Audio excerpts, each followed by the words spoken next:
And I'll kick us off with a countdown.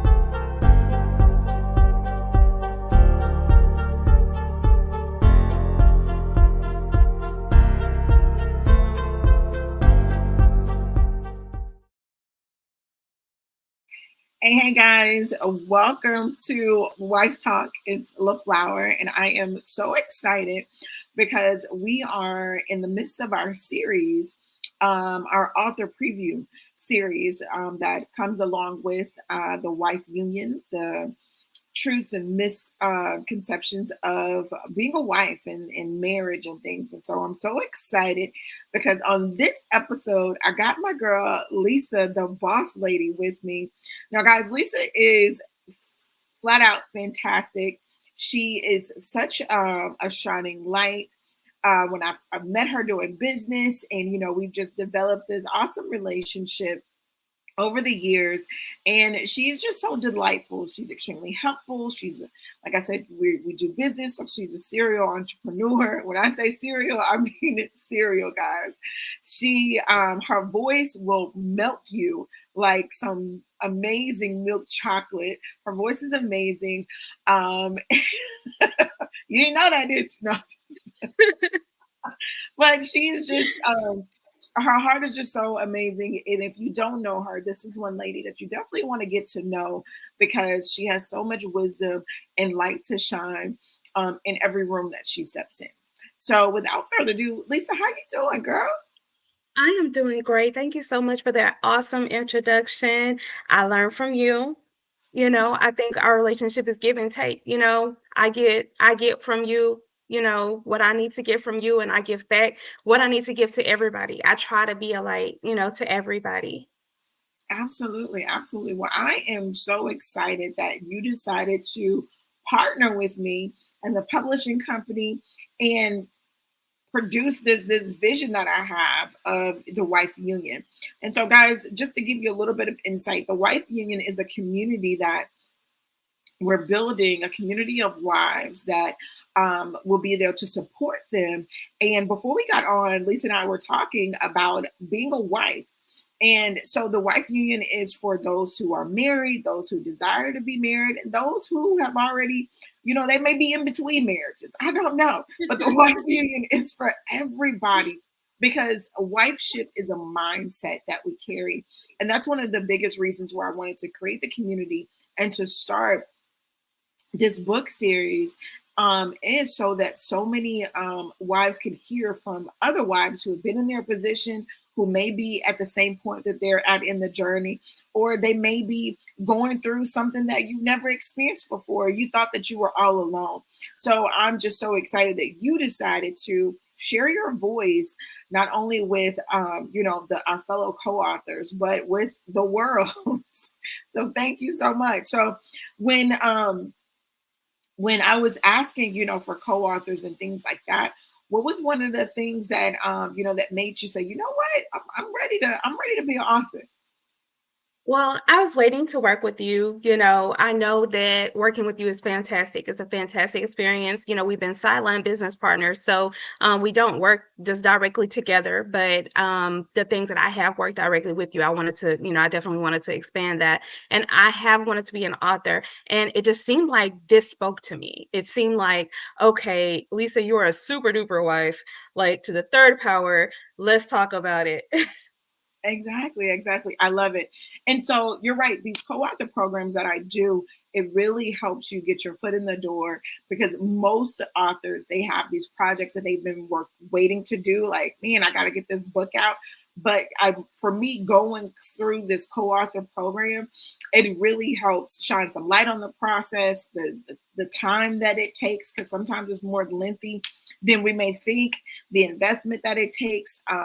The commitment that it takes. So it's a lot. And so I'm like, again, I'm just super excited that you decided to jump on in.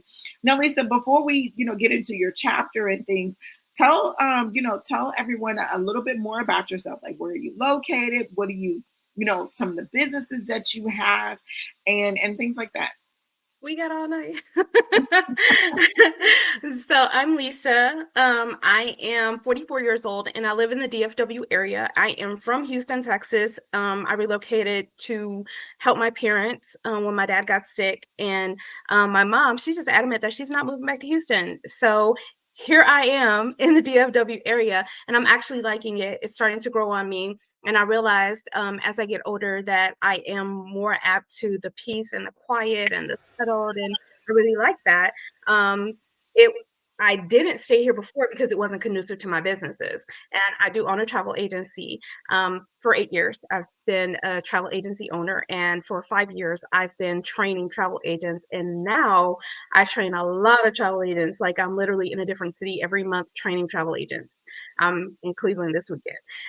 And I do Bye Bye Belly. So I am a health and wellness coach, and I will make you a gallon of juice and you will lose your gut and not your butt.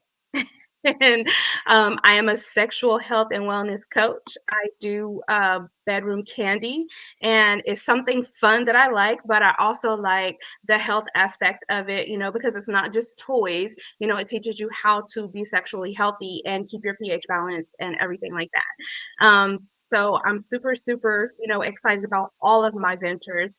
And I give, I know it's hard for people to believe, but I give all of me into whatever business that I'm pouring into at that moment. So each business that I have is a different part of me and a different a different avenue that I want to take. So that's my passion. I love it. I love it. Thank you so much for that. And I wanted to focus on you being a serialpreneur like I am, because so many times we think that once we step into wifeship, that once we say I do, that some of the things, some of our dreams, some of our goals, they have to be put on the back burner.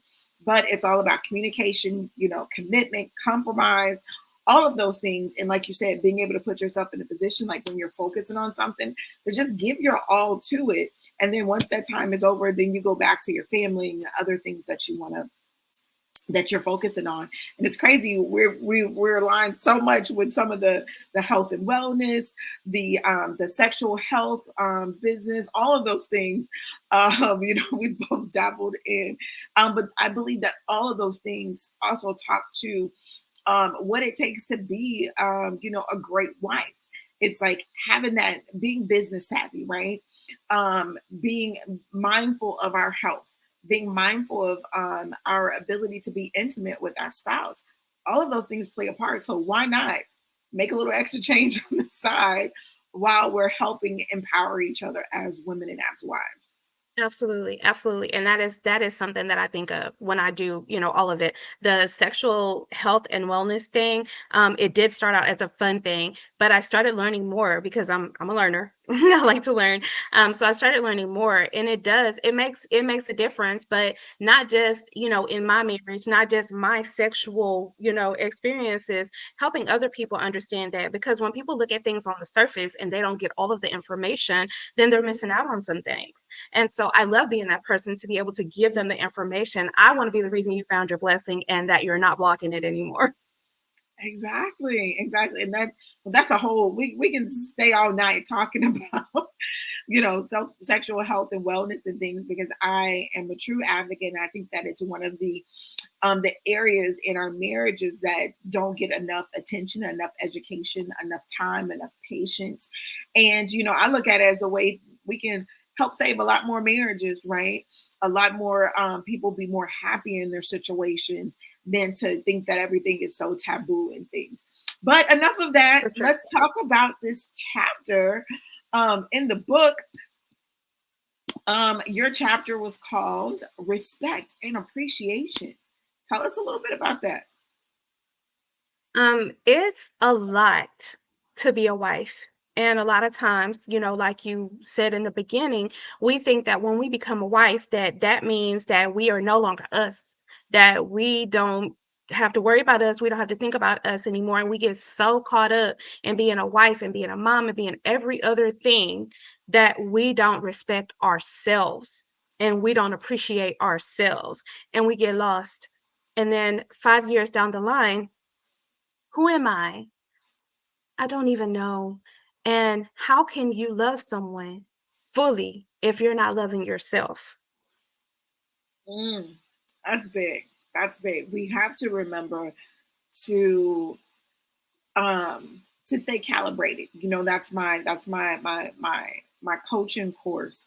Um, is to always have that my true line of self, right? And I have to constantly calibrate to that periodically throughout the year, throughout the months, quarterly, things like that. I just completed a 40-day calibration, because we're switching over into the next the next quarters of the year and things like that. And I'm like, you know what?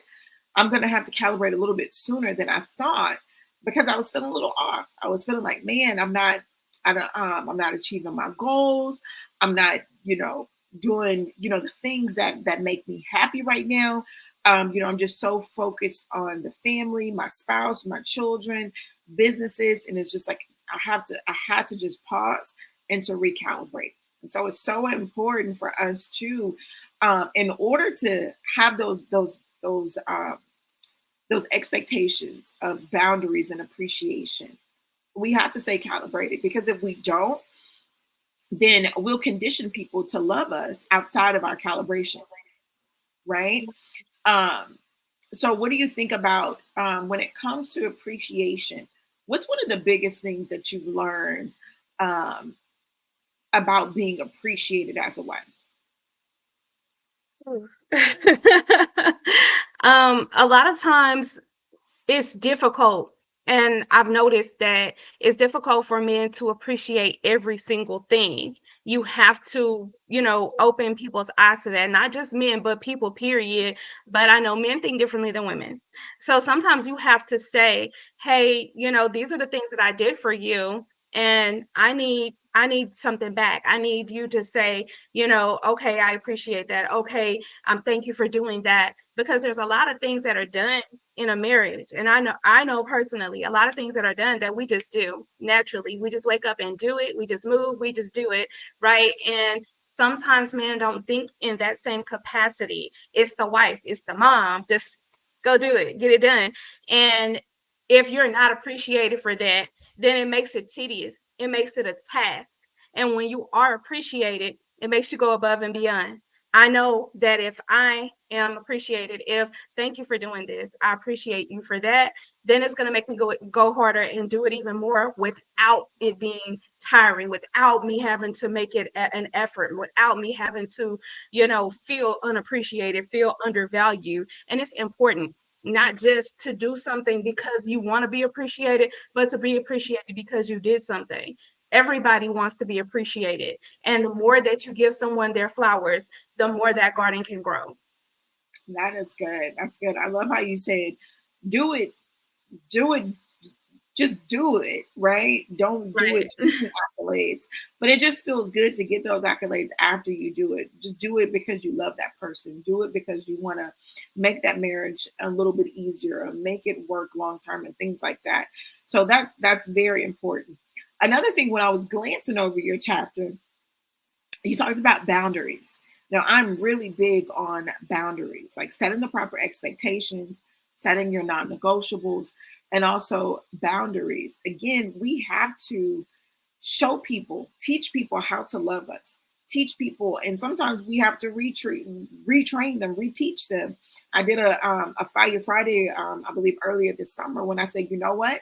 I realized that I had conditioned my husband to love me a certain way. And I was like, oh my gosh, I had conditioned him to love Superwoman. But now that I'm at this point in my life, I'm like, you know what? I don't want to be Superwoman. I don't want to be everybody's end all be all. I don't want to be, everyone's first person to call, because I felt like it had me um neglecting some important areas because I was everyone's end all be all. So I've had to retrain my family, reteach my family on, hey, I'm not Superwoman. There's some things that you have to do on your own. There's some help that I need. And so I've allowed some things to fall through the cracks as I'm resetting these new boundaries with people. Like for instance, my kids, they love just coming in my room. They'll burst the room door open. And so recently I've just been keeping my door locked. I'm in my room, my door is locked. And so they're slowly understanding, hey, you got to respect these boundaries. Like Right. if I'm going to my room to retreat, to reset, to rejuvenate, you got to give mommy some space, right? But they're so used to me keeping my door open, and they're just, all times I need you, just pulling on me. But I say, you know what? I got to make sure that I'm good. As we both know, we got to put on our own oxygen mask first. So, what do you say about these boundaries that you just give them a little sneak peek about the boundaries that you mentioned in your chapter? Everything that you just said. Every single thing. But and it's difficult. It's very easy for us to do that. It's easy for us to become superwoman. It's easy for us to be that person that everybody relies on, everybody leans on, and then you realize you can't breathe. And you realize that you're suffocating. And when you're setting those boundaries, then you're gonna feel like you're mean, and you're gonna feel like, oh, I'm not giving them enough grace, or I'm not letting them understand enough, or and you have to stand firm in that, because you have to put your oxygen mask on first. And a lot of time as women and as mothers, we are that nurturing spirit. And we're going to say, well, I'm going to put my baby's oxygen mask on first because my baby needs to breathe. Well, if you put that baby's oxygen mask on first and you don't put yours on, then who's going to help that baby when you can't breathe? And you have to think of it that way, because a lot of times we do think that when we are putting ourselves first and we're setting those boundaries, that we're being mean or that we're being unreasonable. But we have to look at it in an aspect that if you are not okay, how can you make everybody else okay? If Right, you are Logan and you're getting cut, you're not Wolverine, so you can't heal. right. So Or it's gonna you take have you a to little do bit that. more time to heal, right? You may heal, but That it's gonna take you a little. You gotta go and recover. It's gonna take you some more time, it's So not instant. right, right. I like that. I love that analogy. It's like, yeah, we get caught up. We're not Wolverine. We're not Logan. It's like we can't just rejuvenate like that and keep going. Um, my next question would be, so we have so many women that are coming in that are, ready to, the doors of the community are opening soon, guys. The doors open 8:31. I may open them 8:28. So to for new people to join the Wife Union community, our private community.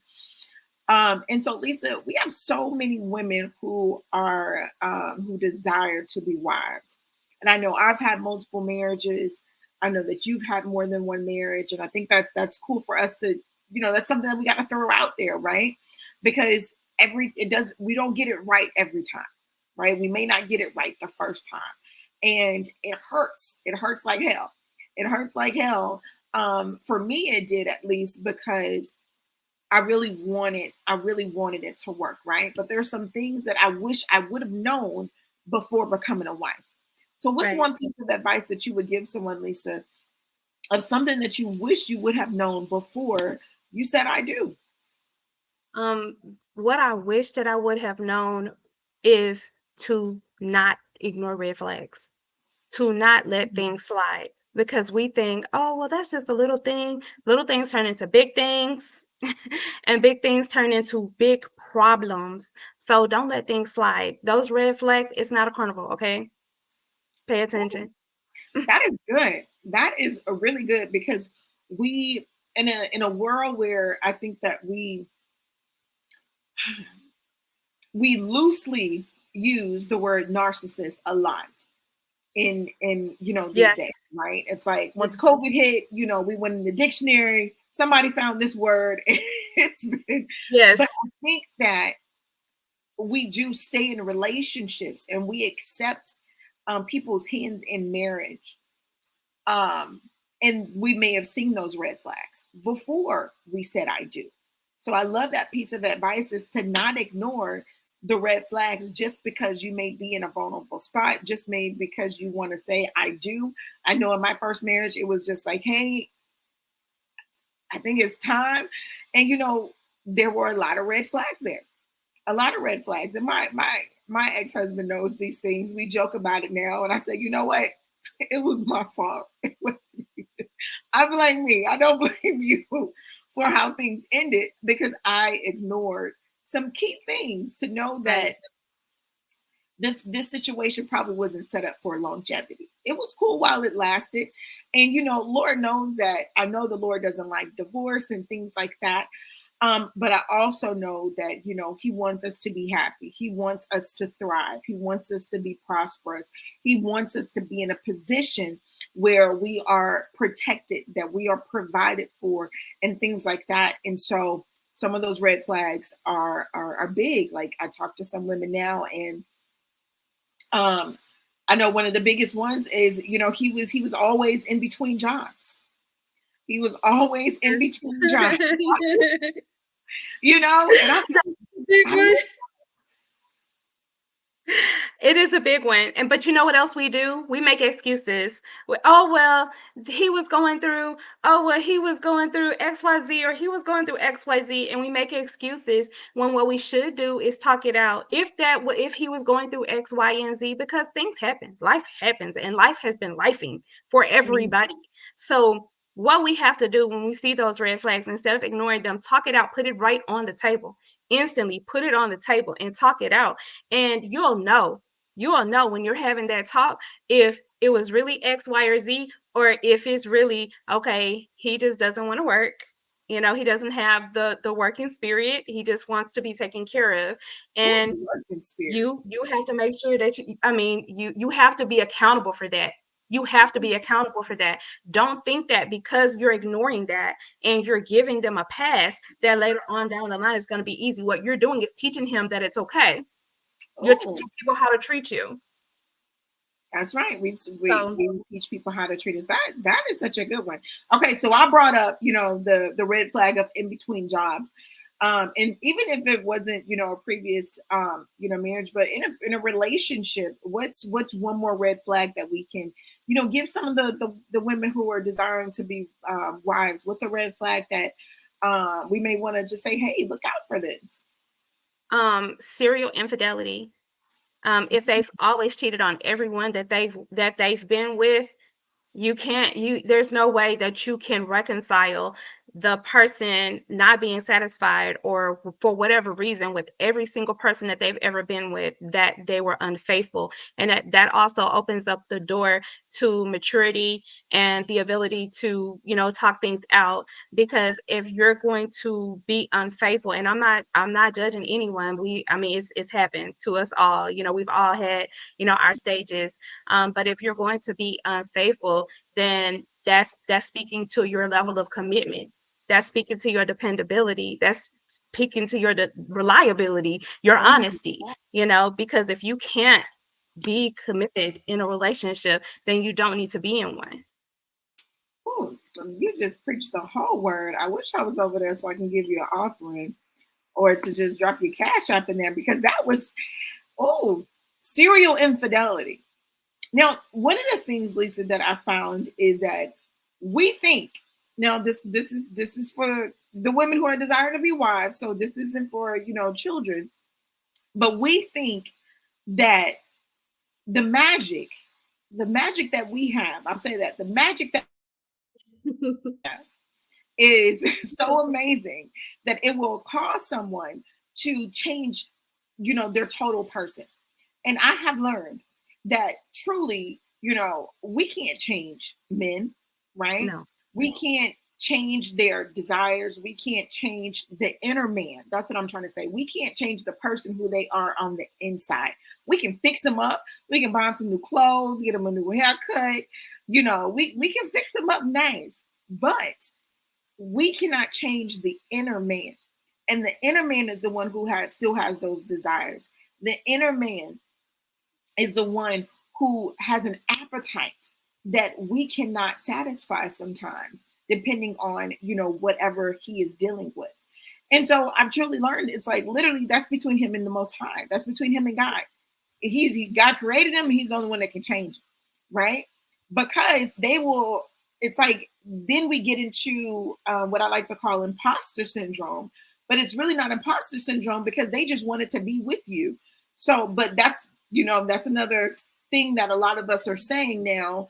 You just, along with, the narcissist, is that, oh, everyone's, dealing with imposter syndrome. No, they were just doing what they needed to do to stay in that relationship with you, right? Because it was probably some good things that were coming out of that. But a good friend of mine said, Lisa, he said, you know what? If you really be with someone for about 6 months to a year, consistently, where you're seeing them in the seasons, you're seeing them go through some things, eventually the real person is going to stand up. Like you said, eventually those red flags they're gonna be flagging, right? They're gonna be flagging. This ain't Six Flags. What is this? Is Hades? So it's really up to us to see, are we going to really trust the person that they're showing us who they are? Are we going to believe the person that they're showing us? Or are we going to, ignore the red flags? So, And we have to be accountable for whatever decision that we make. If we choose to, okay, well, I don't want to be alone, or okay, we have to be accountable for that. And that doesn't mean beat yourself up, and it doesn't mean, think that there's no tomorrow, that there's no, recovery from that. But just be accountable and know, okay, this is what I did before. I need not do this again. And don't rush into it. Like you said, 6 months to a year, that imposter, that real is gonna start coming through those cracks. Take your time. And that's something I have to tell myself, because I will fall in love and with potential, not even reality. a whole other chapter in the book, Falling in Love with Potential. Oh my goodness. Listen, and so you have to realize, you have to give yourself time, but you have to know who you are. And that's a part of self-assessing. Know who you are. And I know that I'm that Pisces that will fall in love so quick, and so I have to tell myself. And if you have to tell yourself it's okay. Tell it, hey, slow down, chill out, just wait a minute. Just watch a little bit more, watch a little bit longer, give it a little bit more time. And what are you rushing to? What are you rushing to? Because if you love them today, you'll love them next year if you really love them. And if you don't, time is going to tell you that. Yeah, you're gonna know. You're gonna know. You're definitely gonna know. So, wow. Well, I cannot wait for the book to come out. I can't wait for everyone to read your chapter. I know it's gonna give them some great insight. It's gonna bless them. I know it's already blessed me. So I won't give everything away because y'all gotta buy the book. Y'all gotta support. Y'all gotta support. So, guys, the book comes out in September. So next month we will have a soft virtual release for the book. Super duper excited about that. And then mark your calendar because tickets will begin to be available for our TWU, the Wife Union Summit that's happening in November of this year. So you guys will be able to meet our authors. You'll be able to we're going to have a Q&A session. We're going to have special guests. We're going to have vendors. It's going to be amazing. So you definitely don't want to miss it. And, before we wrap up, Lisa, do you have anything else to say to our wife community? I really dug deep for my chapter, and it blessed me while I was writing it, and it's still blessing me, today. So you guys, you're in for a treat, not just my chapter, but the other wives chapters. I have not gotten to read the other wives chapters, but I'm super excited, and I really, really, really I think that this is going to bless everybody, because everybody has their own experience. A wife isn't just one thing. A wife is who you are, and who you are is different than what everybody else is. So I really, really want everybody to take the time to get it and be blessed and walk in your wifeship, whatever that means for you. Walk in your wife shit. We need a shirt. I'm going to make a shirt. Walk in your wife shit. Do your thing, girl. Right? With some shoes, with some bling shoes. I had to bling shoes, girl. Oh my God. Well, thank you so much, Lisa, for taking a few moments to talk about our book that's coming out and to share a little bit of your wisdom, some of your life experiences. I don't take this time lightly. I don't take your contributions to the book lightly. I so love you and I so appreciate you. And guys, until next time, grace and peace. Bye. Thank you.